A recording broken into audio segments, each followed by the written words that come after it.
Americans stand UAW fight control corporate greed. Auto CEOs make hundreds of times more than UAW workers. That needs to change. I strongly support the UAW strike against the big three automakers, General Motors, Ford and Stellantis. Here's why. The fight the UAW is waging has everything to do with the outrageous level of corporate greed and arrogance on the part of senior executives in the auto industry and their masters on Wall Street. This is an industry that had to be bailed out by U.S. taxpayers in 2008. As part of the bailout, auto workers were forced to make painful economic concessions. Today, however, the big three are enjoying record-breaking profits. During the first 6 months of this year, they have made $21 billion in profits, up 80% from the same time period last year. And, over the past decade, the big three have made $250 billion in profits. While the big three are enjoying huge profits and providing their CEOs with exorbitant compensation packages, auto workers continue to fall further and further behind. Last year, Mary Barra, the CEO of General Motors, received $29 million, 360 times more than the average worker at GM. Over the last 9 years, she has made over $200 million in total compensation. The CEO of Stellantis, Carlos Tavares, made $25 million in total compensation last year, 365 times more than the average worker at this company. The CEO of Ford, Jim Farley, made $21 million in total compensation last year, minus 280 times more than the average auto worker at Ford. Meanwhile, the average wage for an auto worker has gone down by 30% over the past 20 years after adjusting for inflation. While the big three could afford to spend $9 billion last year on stock buybacks and dividends, the average starting wage at these companies is just $17 an hour. Unbelievably, workers are leaving the industry to find better paying jobs at McDonald's. Recently I was able to meet with some of these auto workers. Here are just few things they shared with me. I was told that some workers were forced to work for 90 days straight for 12 hours a day. Think about that. 90 days straight, no time off on weekends or special family occasions, for 12 hours a day. Another worker told me she had worked as a temp worker from March 2006 to December 2012 and could not even become eligible for a loan to purchase a car from the very plant she works at. Why? Because as a temp worker, her job description did not show the longevity needed to qualify for a car loan. This is the absurdity that the UAW is fighting to reverse. What the UAW is fighting for is not radical. It is the totally reasonable demand that auto workers, who have made enormous financial sacrifices over the past 40 years, finally receive a fair share of the record-breaking profits that their labor has generated. What does that mean? It means that if the big three can afford to give a 40% pay raise to their CEOs and provide billions of dollars to their stockholders, they can afford to provide similar pay raises and cost of living adjustments for the workers who make their products. And let's be clear. While decent wages are a key demand for the UAW, there are other important contract changes that the union has proposed.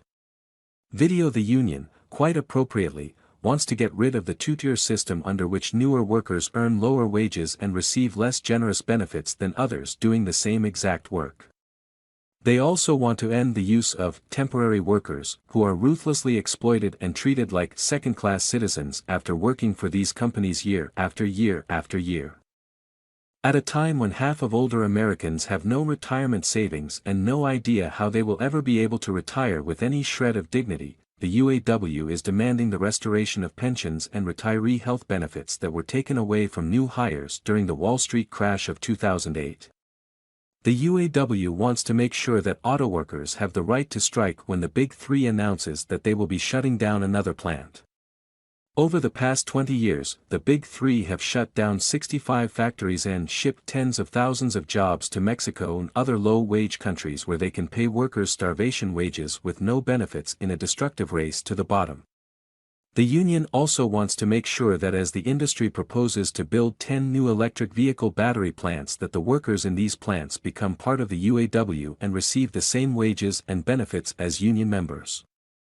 While the Big Three could afford to spend $9 billion last year on stock buybacks and dividends, the average starting wage at these companies is just $17 an hour.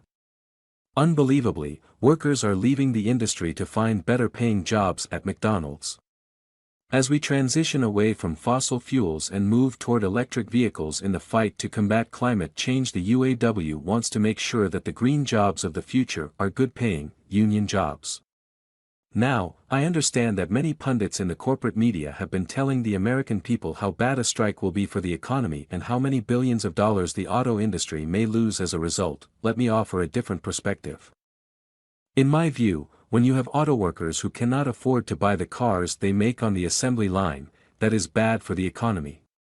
When you have auto workers who cannot afford to take out a mortgage to buy a modest home while the companies they work for make record-breaking profits, that is bad for the economy. When you have auto workers who can't afford childcare or to send their kids to college, that is bad for the economy. That is why the UAW is on strike.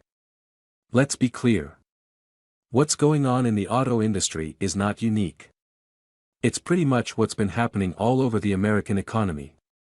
Video in the United States today, at a time of massive income and wealth inequality.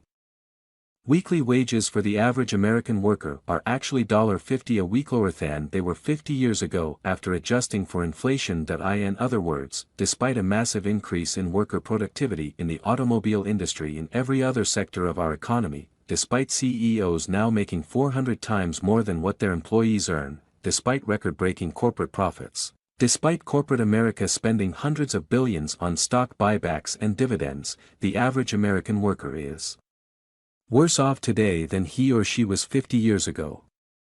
In America today, over 60% of workers are living paycheck to paycheck.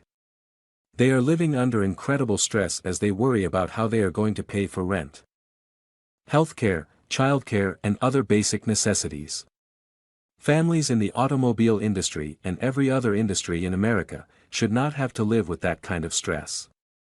What the UAW understands, and all of us should remember, is that over the last 50 years there has been a massive redistribution of wealth in America. Unfortunately, it has gone in exactly the wrong direction.